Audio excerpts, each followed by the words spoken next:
Oi, oi, oi, gente querida, gente boa, que está comigo aqui. A gente está começando um pouco atrasado. Eu estou vindo de um podcast gravado ali num estúdio dentro do estádio Mané Garrincha, aqui em Brasília. Conversa com jornalistas muito legais, um papo variado.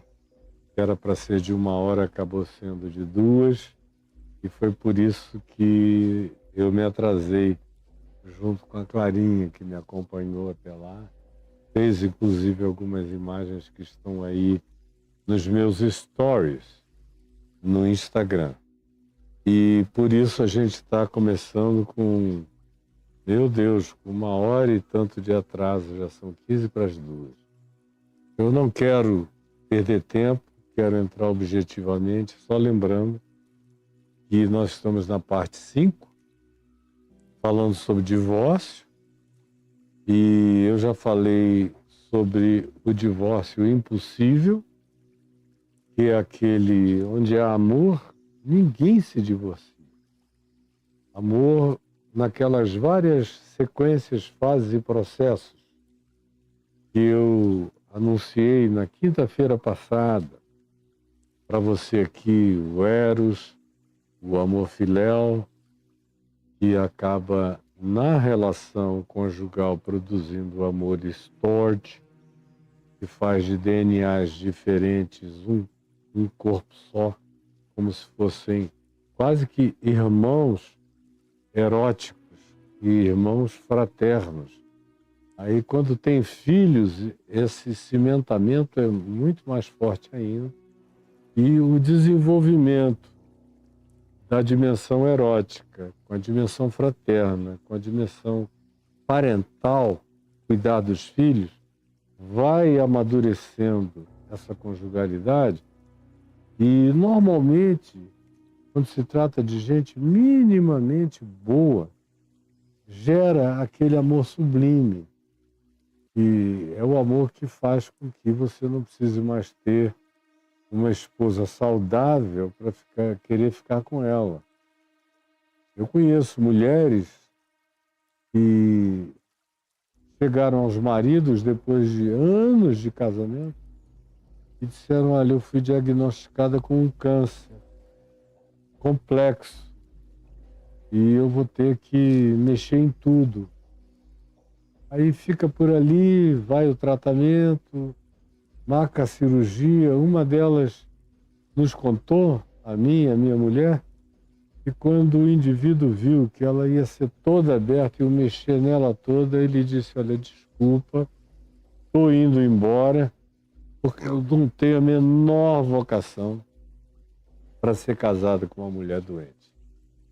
A mesma coisa eu já ouvi de muitas mulheres, especialmente no trato com os homens. Eu não tenho ouvido isso de homens. As mulheres são infinitamente mais comprometidas e fiéis do que no casamento os cônjuges masculinos. Então, quando essas etapas que eu mencionei há pouco, o erótico que se transforma em fraterno, que se transforma em amor de carne, sangue, storge, os dois viram uma só carne, e quando vêm filhos, normalmente, aí o cimentamento, a galvanização é muito mais forte, muito mais poderosa, e aí cresce aquela outra dimensão, que é nós somos um conjunto de amor, e aí não importa quem está bem, quem está mal, quem está doente, quem está fraco, quem perdeu o emprego, está todo mundo junto. E isso é o que vai caracterizando esse amor sublime, esse amor ágape ou agapau, que é aquele que não leva em consideração nenhuma das fraquezas ou fracassos ou falências ou doenças ou dificuldades. Isso é inquebrantável. É aquilo que o livro de Eclesiastes diz, que quando dois se tornam um, eles formam um cordão de 3 dobras. Criam um terceiro termo nessa união que não se rebenta com facilidade. Aí depois eu falei sobre, não só eu comecei com o divórcio impossível, mas eu falei do divórcio possível e muitas vezes necessário, que é quando isso é caracterizado por traição, canalice, violação de compromissos. Jesus aqui respondendo usou a expressão relações sexuais ilícitas, que era a que o Rabino Shammai usava. Ele reduzia para aquela quantidade de fariseus e de religiosos que gostavam do liberalismo do Rabino Shammai, que era o que dizia que o homem podia se divorciar da mulher por qualquer motivo. Era uma prerrogativa de superioridade, de supremacismo, de chauvinismo, de machismo, de patriarcalismo masculino. Não quis mais separar o homem, vinha acima da mulher. Já para Shammai, as equivalências, os direitos eram muito mais equânimes. Então, não havia essa prerrogativa. Portanto, os religiosos da monogamia sucessiva, da promiscuidade abençoada por rabinos, que era casou, não gostei da unha, troca, conforme eu expliquei aqui, está tudo gravado no YouTube. Esse divórcio é necessário. Obrigar uma pessoa a ficar casada numa circunstância dessa é perversidade, é doença, a mulher adoece. No passado, elas não se suicidavam. A alma feminina no passado era infinitamente mais resistente emocionalmente. A mulher era mais guerreira, no sentido tosco da expressão, de estar acostumada com as intempéries, com o trabalho pesado, com o labor horroroso. Era ela que carregava água, era ela que cuidava da casa, era ela que carregava e trazia lenha, era ela que fazia isso tudo. O homem estava dedicado a tarefas supostamente de sobrevivência na guerra, em outros serviços, ou em caçadas, ou em pastoreios de rebanho, ou no mundo agrícola, onde a mulher também tinha um papel fundamental na colheita, especialmente, de modo que a mulher sempre foi desdobradamente um ente de muito mais trabalhos e serviços do que os homens. E por isso de muito mais rigidez, sem falar que a própria maternidade produz uma coragem, uma valentia, uma rigidez extraordinária. Se dependesse dos homens a proliferação humana, a humanidade não teria 8 bilhões e meio de população. Se dependesse dos homens, meu Deus, teria sido muito pouca gente gerando filho. O homem não aguenta esse trânsito. Se dependesse dele, não só isso, mas a mesma tarefa que as mulheres cumprem, meu Deus, sendo homem como ele é, ou se tornou, ou se criou, ou se desenvolveu, ou se adoeceu no curso dos milênios de supremacismo, nós não teríamos essa população humana que nós temos no planeta. Eu desconfio até que a nossa própria sobrevivência como humanidade teria sido dramaticamente afetada e colocada em risco, porque não somos nós homens, eu estou falando com lugar de fala, na minha categoria, dizendo não procede de nós a maior resistência na vida. Ela, indubitavelmente, essa coroa está na cabeça das mulheres. Pois bem, e o peso, e a desigualdade, e os maus tratos, e a vida praticamente de serva do marido. Até hoje é assim, e no ambiente religioso é glorificadamente assim que as pessoas tratam as mulheres e, na maioria das vezes, as mulheres se colocam nesse lugar como sendo sinal de piedade, de obediência a Deus. Quando na realidade não é nada disso em Cristo Jesus. Paulo diz, não há homem nem mulher, assim como não há escravo nem liberto. Você acha que há diferença entre homem livre e homem escravo? Não, até a Constituição dos países evoluídos da Terra já acabaram com isso. Não é mais um assunto, exceto para ser combatido criminalmente quando violado. Mas como direito, está garantido em quase todo o planeta. Agora, em relação a homem e mulher, não. Você veja o que o presidente americano fez nesses dias. Ele suprimiu todas as legislações de avanço de direitos de mulheres no país mais rico e poderoso do mundo, que de evoluído só tem o poder financeiro, porque os Estados Unidos estão se tornando um país atrasado, um Talibã, um Afeganistão tecnológico, está se tornando num país iranianamente diminuidor dos direitos da mulher.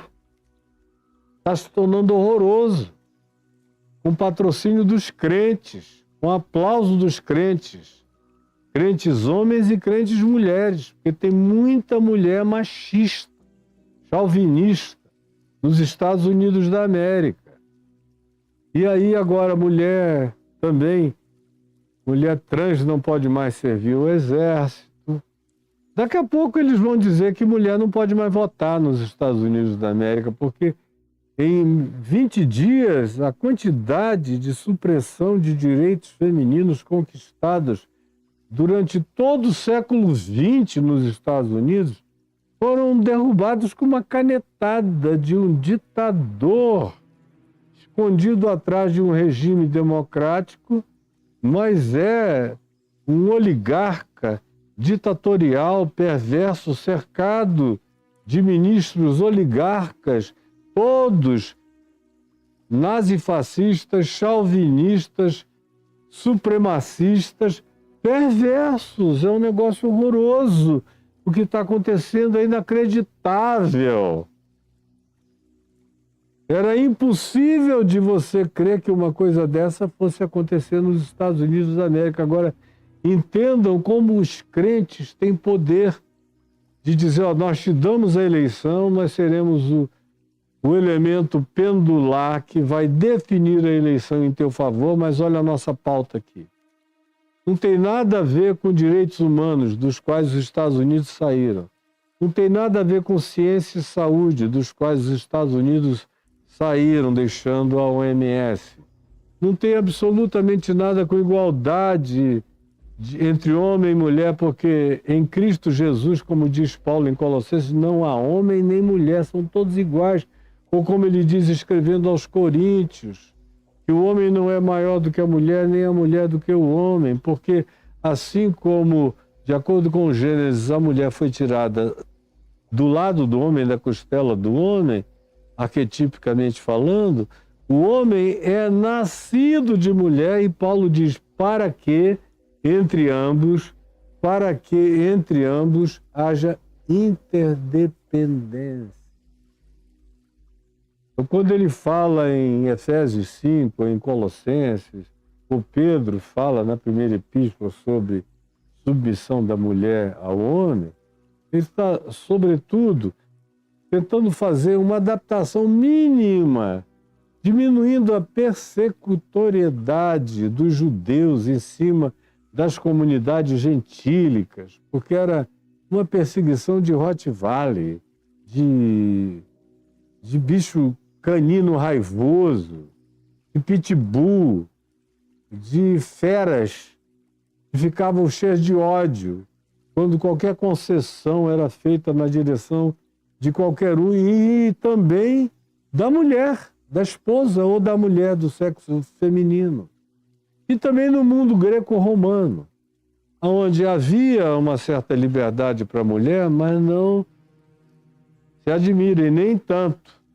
Era muito mais fácil as prostitutas do mundo greco-romano terem muito mais liberdade, porque elas trabalhavam como sacerdotisas cultuais no templo e também fora do templo ganhavam dinheiro com prostituição autorizada pelo seu papel sacerdotal e cultico. Mas as mulheres que visavam casar e ter família viviam debaixo de muito controle e repressão masculina também. Então, Paulo em Efésios, aos Colossenses e Pedro na primeira epístola dão uma maneirada, porque Paulo sabe que em Cristo não havia diferença entre Pedro e Maria Madalena. Em Cristo não havia diferença entre os apóstolos e as mulheres que serviam a Jesus na viagem. Em Cristo não havia diferença entre João testemunhando a ressurreição e Maria Madalena, que foi a primeira testemunha da ressurreição. Porque para o Espírito Santo não havia diferença. No Pentecoste, o Espírito Santo não derramou-se em línguas de fogo, com vento impetuoso, primeiramente sobre os homens e depois sobre as mulheres. Havia tanto homens quanto mulheres numa assembleia equitativa que se derramou sobre todos. Essas diferenciações foram sendo feitas depois da eclesiastificação e da institucionalização e da hierarquização carnal, que foi deixando o evangelho de lado e instituindo o cristianismo, que é o que está em vigência entre nós. Pois bem, aí eu chego aqui no terceiro ponto, que é quando o divórcio se torna praticamente uma imposição, uma necessidade. Quando se trata de relações sexuais ilícitas, ele é uma possibilidade, como eu disse ontem. Se a parte ofendida conseguir perdoar e a parte ofensora que traiu se arrepender e eles chegarem a um consenso, eles zeram a quilometragem e continuam, como muitos conseguem fazer. Mas a maioria não consegue. Tem gente, especialmente os homens, as mulheres são mais generosas, sempre. Mas os homens não conseguem esquecer. Cara, entrou entre as pernas da minha mulher, virou ela do avesso, conhece ela ao contrário. Ela fez com ele tudo que faz comigo, quem sabe até mais do que jamais me deu. Aí fica aquela loucura. Aí o sujeito começa a imaginar como ele é forte, poderoso, tem músculos, começa a pensar em bater, em agredir, bate, agride, maltrata e, em casos extremos, que infelizmente não são tão raros, são extremos e estão virando extremos frequentes, acabam se transformando em feminicídio. E é outra coisa que o Trump também está querendo abolir nos Estados Unidos, acabar o crime de feminicídio. Vocês vejam como é fácil você voltar para a idade da pedra assim, ó, numa velocidade, no moonwalking, na velocidade da luz. Um negócio horroroso. E o meu coração me assiste todo dia com sofrimento, com lágrimas, sem acreditar.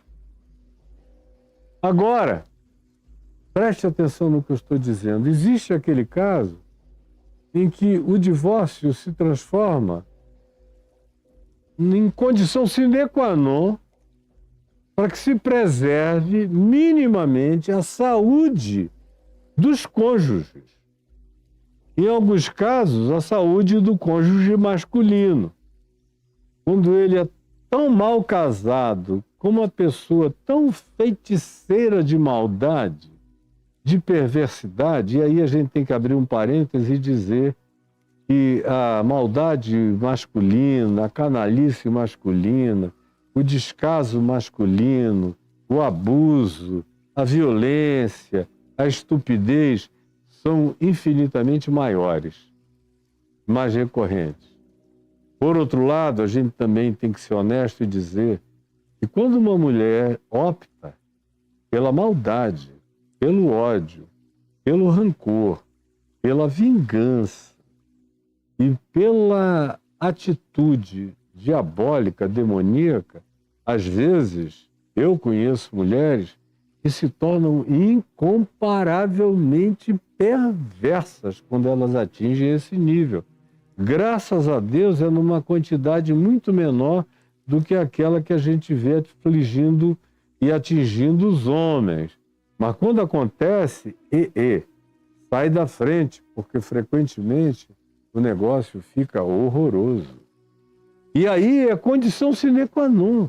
Chegou nesse estado de abusividade, de maus tratos, de agressão, de descaso, de traição, de promiscuidade, de abandono, de doação de dinheiro a conta-gotas, de privação, quando o marido é o dono do recurso e faz doações a conta-gotas. É um negócio horroroso. E se ele encasquetar com uma outra mulher, o que acontece normalmente é que o homem que está traindo, preste atenção, o homem que está traindo a sua mulher, em geral, trata a esposa pior do que nunca, por causa da culpa. A maioria dos homens, quando se apaixona por uma mulher e tem uma relação contínua fora do casamento, e a mulher começa a abusar também, dizendo: eu não quero que você deite com ela, que você transe com ela, que você faça nada com ela, eu quero que ela morra de fome sexual. Fica aquela opressão da amante em cima do cara.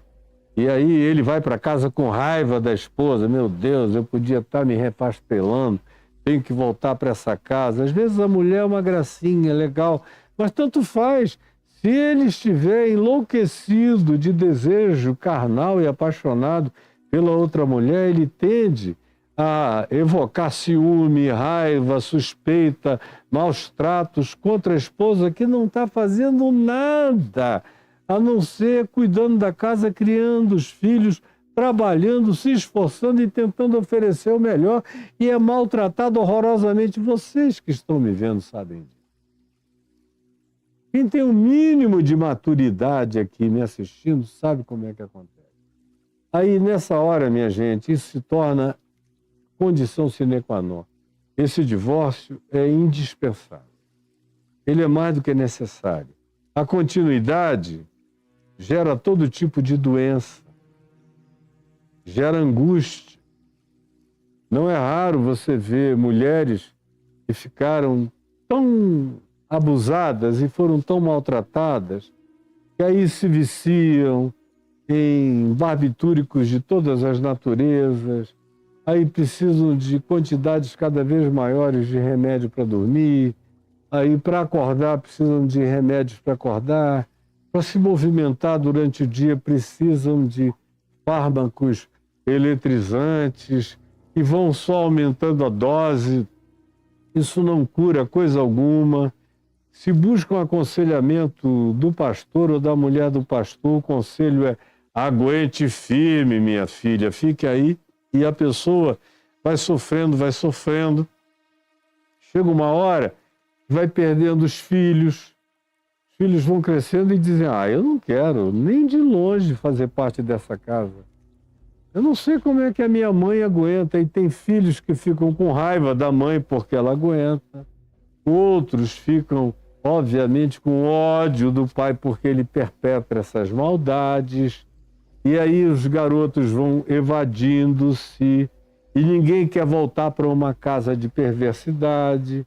Aí fica aquela mulher sofrendo a síndrome do ninho vazio, acompanhada de um carrasco que só a maltrata, e quando decide ter alguma relação sexual com ela, na maioria das vezes é um estupro, porque a mulher não quer e o cara arrebenta, rasga, afere, a machuca, bate.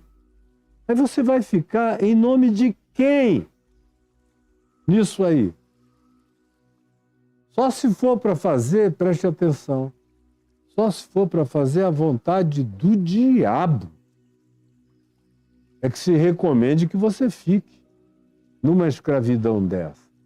Mas em Cristo não há escravo nem liberto.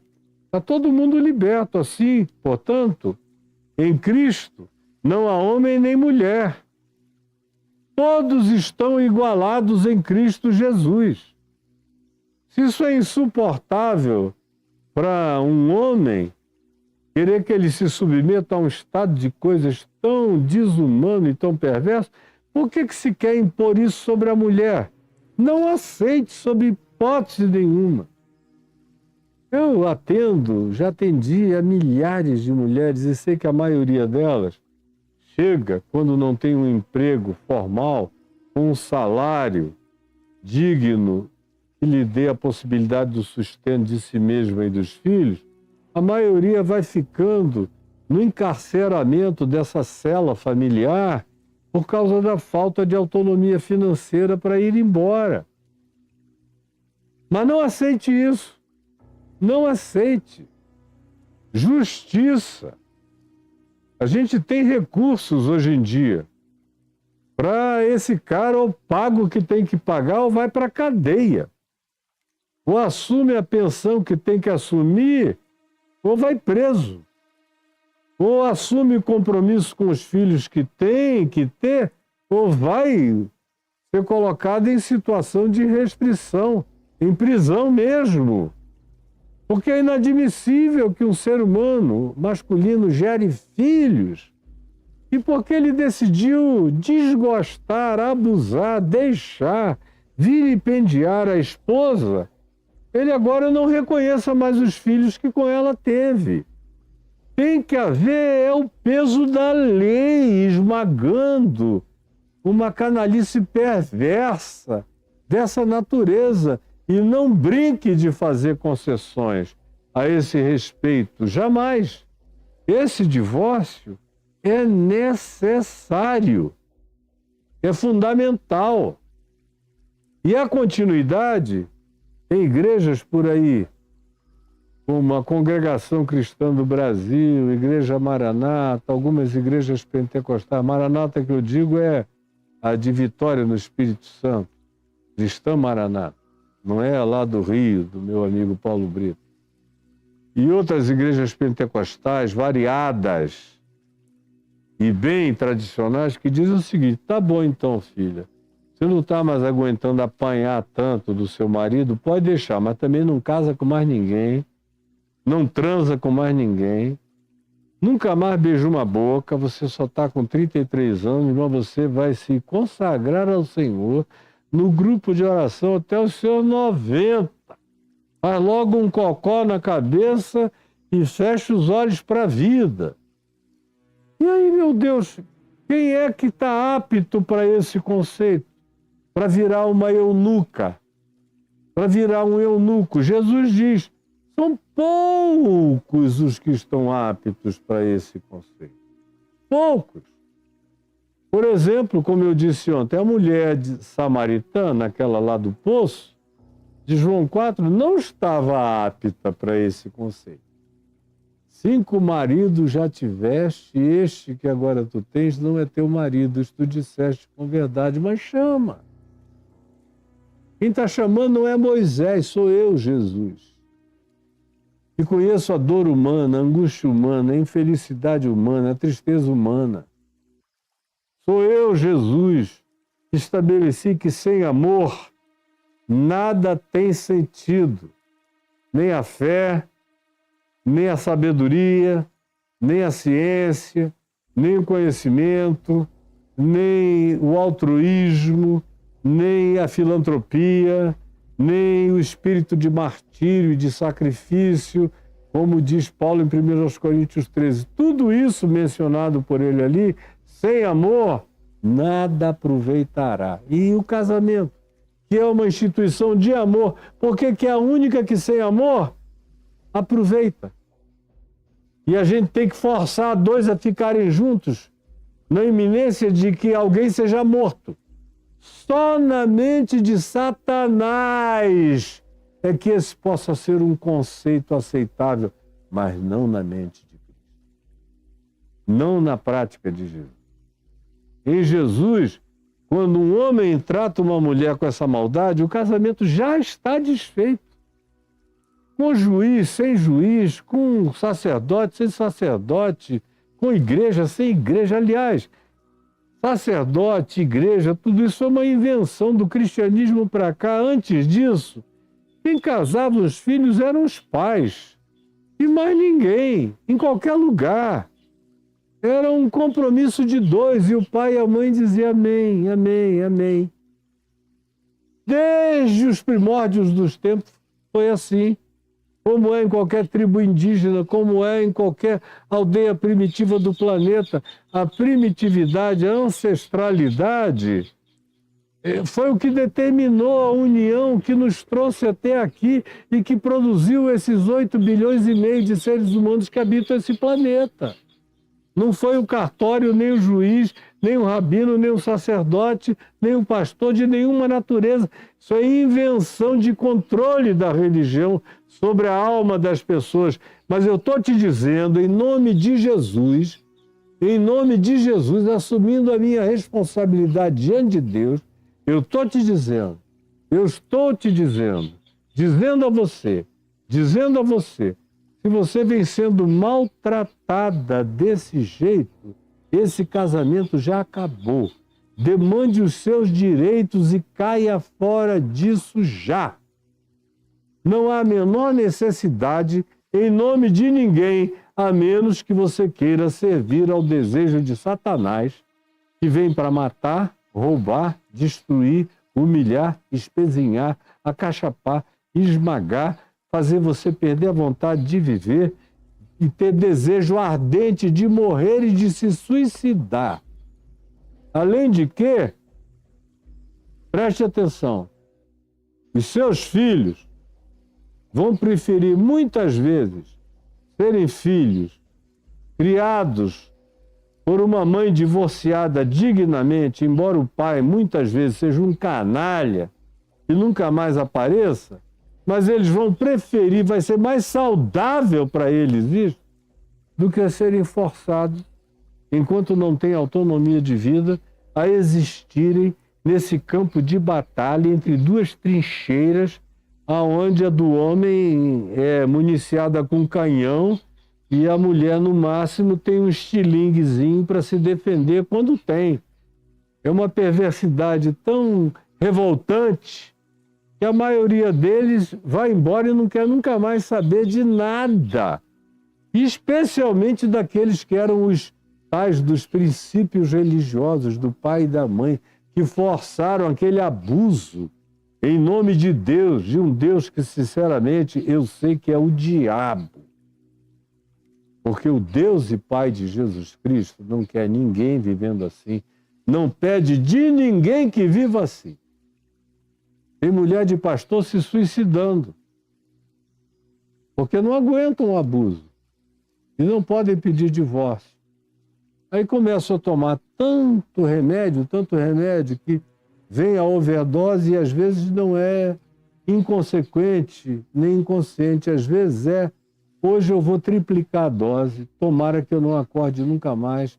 Não é porque a pessoa tem vontade de morrer, é porque ela não tem vontade de acordar para existir naquilo que não é vida. É uma existência perversa. Perversa. Você praticamente não vê homens se suicidando por infelicidade conjugal, mas você vê uma quantidade enorme de mulheres religiosas, especialmente tirando a vida porque não suportam mais a humilhação. Eles todos que estão aqui comigo sabem disso, eu não estou dizendo nada que vocês não saibam.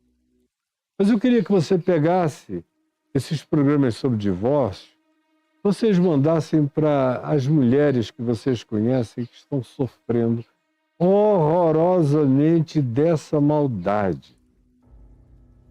E também para aquelas para quem se diz, tá bom, minha filha, pode se divorciar, mas você nunca mais vai poder casar de novo, ter um outro homem, um namorado, um carinho, um beijo, um amor, uma outra família, jamais. É mentira.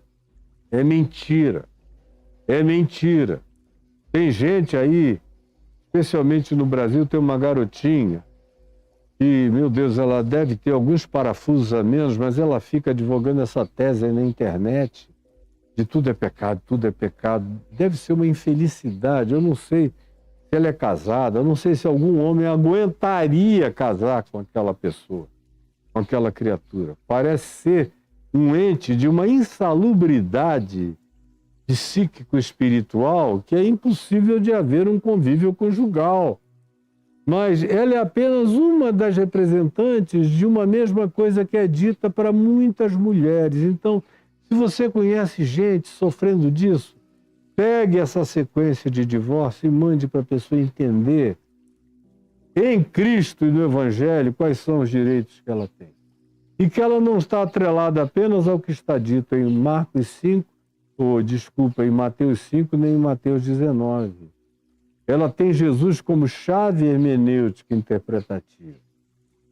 Como eu mostrei ontem acerca de João 8, da mulher adúltera. Vai, não peques mais. O marido talvez nunca mais fosse querê-la, mas ela poderia continuar a vida.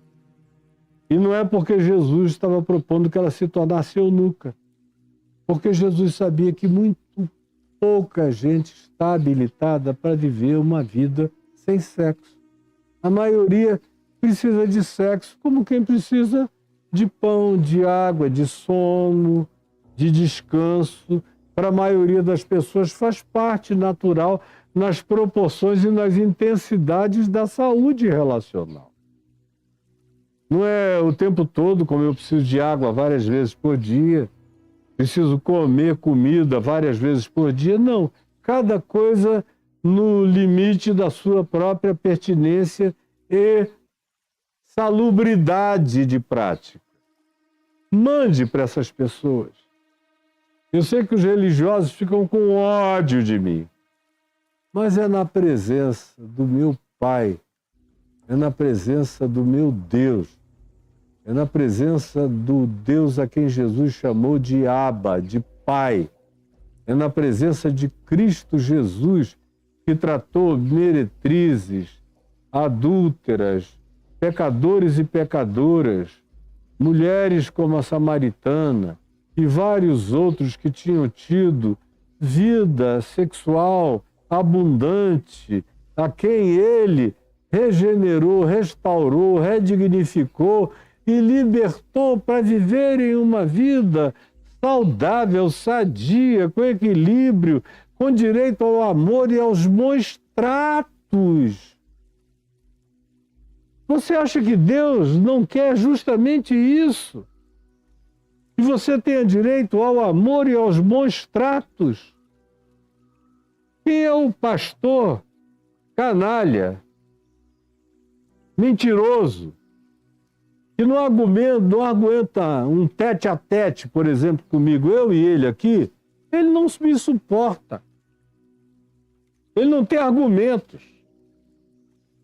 E olha que dando essa aulinha aqui para você esses dias, eu não usei toda a argumentação que eu tenho para não ficar longo demais. Eu estou sendo bem incisivo, só o bastante para você entender. Mas se fosse partir para documentabilidade, para exegese, para hermenêutica e para tudo isso, para as aplicações, eles não sabem nem o que é isso. Agora, na casa deles não é assim.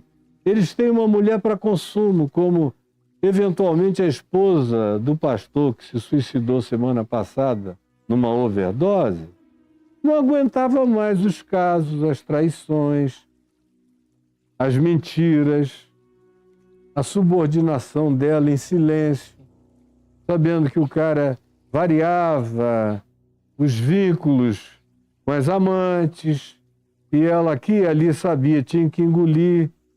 São milhares de mulheres assim, esposas de pastores do mesmo modo. E aí eu aceito ser odiado por todos os pastores bandidos do mundo, mas eu estarei sempre em defesa do direito dos fracos, das fracas, dos oprimidos e daqueles que por algum equívoco e engano se casaram mal, erradamente, obrigadamente ou ingenuamente. Todo mundo tem o direito de olhar, recuperar e tentar refazer o projeto de uma existência. Ninguém tem que, aos 30 anos de idade, se tornar eunuco, eunuca sem vocação para o resto da vida para obedecer a tara, o santarismo de uns santarados religiosos que não carregam isso, como Jesus disse em Mateus 23, não mexem essa pedra nem com um dedinho em favor ou contra eles, mas é tudo jogado contra você. Você é que tem que carregar tudo. Eles dão o jeito deles. Eles dão o jeito deles. Os mandamentos de Deus são para vocês.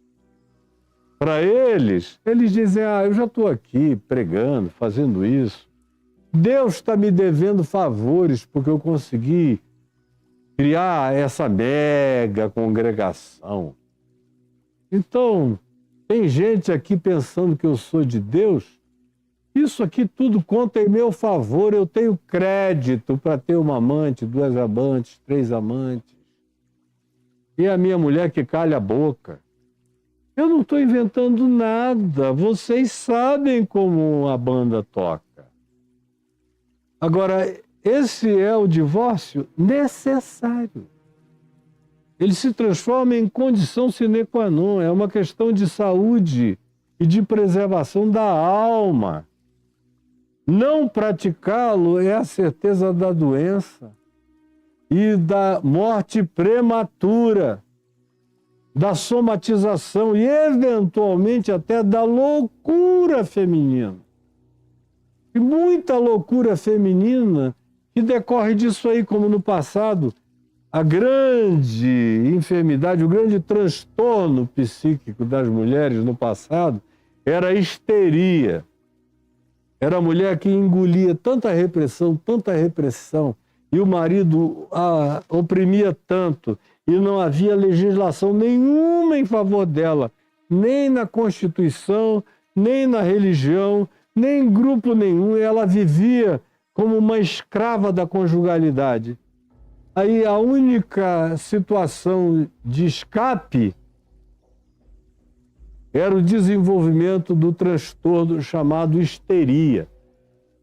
E aí eram mulheres que, como não eram procuradas realmente sexualmente pelos maridos, e quando eram apenas estupradas pelos seus maridos, algumas delas aproveitavam do transtorno histérico, que quase sempre se fazia acompanhar, como histeria, de paralisia nos membros inferiores.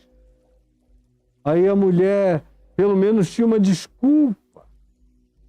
Dizia, eu não posso mais fazer sexo com você porque eu fiquei paralítica. Aí ela preferia ficar numa cadeira de rodas, como tantas mulheres há 50 anos, 60 anos, 70 anos atrás ficavam, diagnosticada com paralisia fruto de histeria, de transtorno histérico, se defendendo do marido perverso, diabólico, com quem ela era obrigada a continuar casada.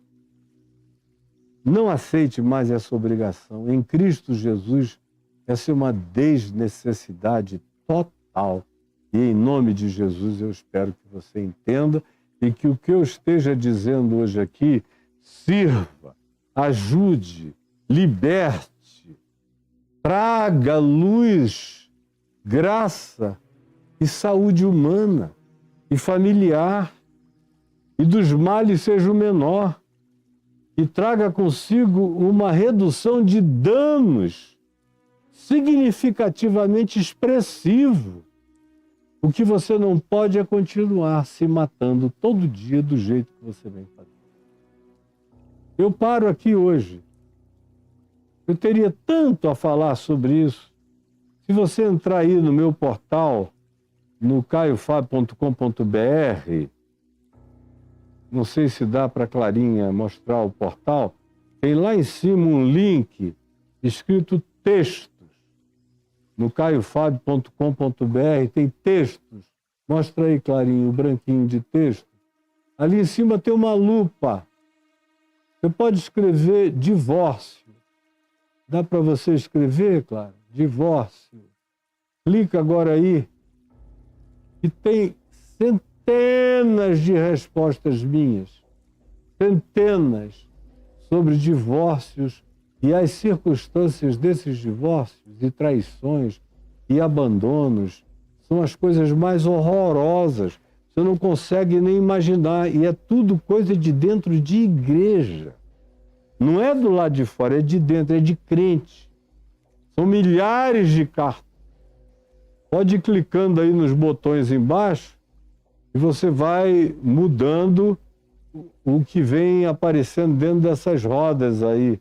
Cada uma é sobre divórcio. E é uma situação horrorosa. Entre aí e leia, se você quiser ter mais informes. Ou se você escrever novo casamento. Para a pessoa que diz, meu Deus, e agora? Eu estou fadada a ser uma eunuca infeliz o resto da vida. Vou o quê? Usar um vibrador? Não, porque a mulher do pastor disse que é pecado, o pastor também disse que eu, esposa abandonada e celibatária, não posso nem me masturbar porque é pecado. Eu tenho que sentir dor no ventre, que fica duro igual um pedaço de pau. É ou não é? Mulher vai passando muito tempo acostumada a transar, chega uma hora, sem nenhum sexo, o ventre dela endurece que fica igual um pedaço de pau de dor, porque está faltando uma outra coisa. Queria relaxá-la toda, mas ela não pode, é pecado. Em todos os níveis. Botou novo casamento? E botou aí novo casamento, Clarinha? Escreva, por favor, e veja no que dá. Tem um monte de coisas sobre novo casamento para você ler aí dentro desses textos. Vai, aproveite, aprenda e cresça. Eu vou parando por aqui hoje.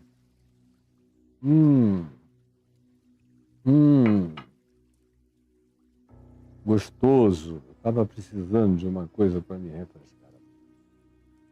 Jesus, é diante de ti que eu estou. É diante de ti que eu assumo responsabilidade. É diante de ti que eu sei que não se pode ensinar errado para ninguém. E eu sei que estou ensinando certo. Sei que estou ensinando aquilo ao que tu dizes amém. Sei que estou ensinando aquilo que tu praticaste. Não como letra morta, mas como relação de amor, de acolhimento, de chama o teu marido, de vai, recomeça a vida, diferente, de outro modo, não peques mais, não repitas mais traições na vida, vai tentar viver bem. Eu sei que estou ensinando certo, porque em Cristo Jesus nós morremos para a lei de Moisés e ressuscitamos para uma nova aliança, onde tudo aquilo que implicava em pedrada, morte, maldição, ostracismo, abandono, expulsão, deu lugar apenas à verificação da infelicidade, da tristeza, daquela dor arrependida de quem não queria, mas não aguenta mais e tem que fazer porque não dá para continuar. Por favor, aconchega, abraça, bota no teu peito todas as pessoinhas que estão com essa angústia, esse medo, esse pânico, essa tristeza e essa castração na alma. É o que eu te imploro, com toda a paz do meu coração, olhando para os céus, sabendo que na presença de principados e potestades e poderes não tem um único espírito que se atreva a se opor a mim, em nome do Evangelho e da graça de Deus em Cristo Jesus. Eu sei que eu estou do lado da verdade e que nada podemos contra a verdade, senão em favor da verdade. Tudo no amor, nada na mentira, nada na farsa, nada na hipocrisia, nada no teatro religioso. Livra as consciências desse peso esmagador que satanicamente foi posto na alma de cada uma dessas pessoas. Em nome de Jesus. Amém e amém.